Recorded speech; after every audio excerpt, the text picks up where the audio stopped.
Sa muling pagsikat ng araw, isang desisyon ang kailangan mong pakawalan. Desisyon hindi lamang para sa iyong sarili, kundi para sa iyong minamahal. Desisyon para sa katrabaho, kapitbahay, sa iyong kaibigan, at maging sa iba, sa hindi mo kilala.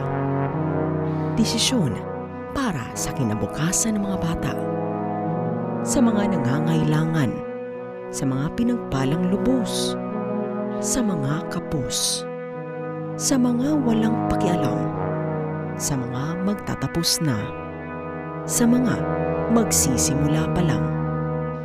Desisyon para sa bansang nasa gitna na ng pagbangon. Piliin ang tama ngayong eleksyon.